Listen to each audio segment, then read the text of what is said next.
Okay, today we're making a nice fruit chili. If you look at all the nice fruits in this pot here and the colors, we're going to make a very nice fruit chili. Inside here is fresh apple, fresh guavas, fresh pineapple, overripe peaches, as well as some very nice pawpaws from Natal. All together in here with some special other chilies that we're making from the Chop Chop chef, ginger, and I can't tell you all the other stuff. This sauce is going to be a monster sauce. But I need to also show you today, we've just finished one of, I'm just going to put this down here by my kitchen. And we'll put this just now on the steamer and I'll cook it slowly, but I need to show you, I just want to put the light on, and then I'm going to bring you here to a nice set of pots that I've just renovated today. And this is a monster old set. So put the light on here so you can see what's happening. And this is the collection of some of the oldest pots you can get. As you can clearly see here, there's the old Falkirk door. There is the lady with the pot on her head, and indicated there is Falkirk.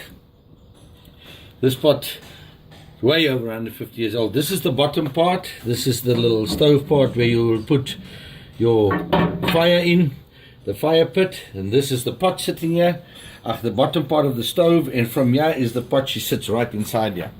Gonna make a lid for her, and once I've got the lid made, that is what will, this is the cavity I'm working with. As you can see, I'm putting my head down the bottom here. Gives you an idea how big this pot is. I most probably could cook my wife in this pot, and her mother-in-law, and two of her friends as well. I would make a nice stew here. So if my wife does disappear and I invite 300 people, don't eat that stew too quick. You might eat them. But yes, these pots, coming back, these pots were made to feed 200-300 people at a time.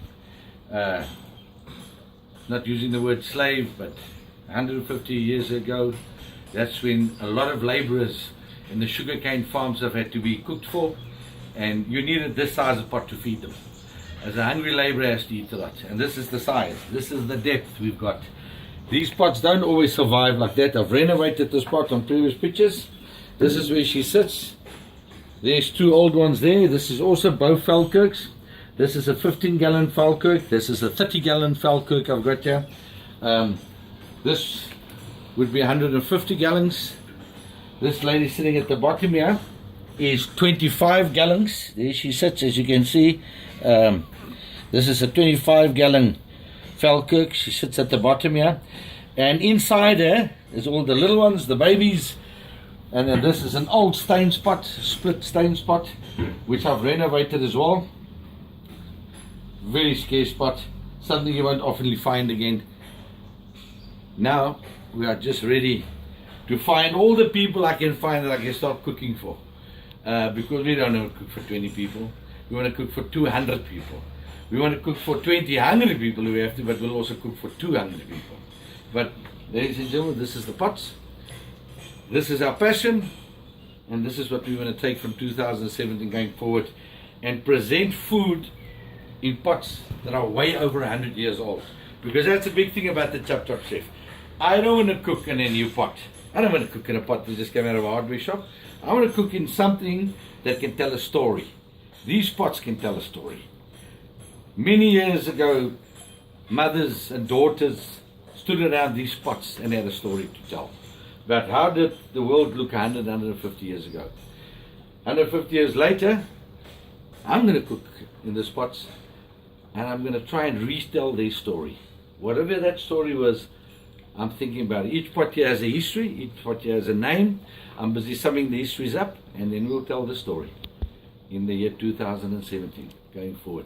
And this, it's not just about the food, it's about the story as well.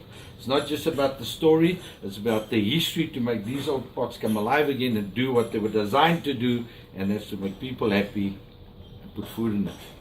But you need a good chef to do that, and that would be me, the Chop Chop chef.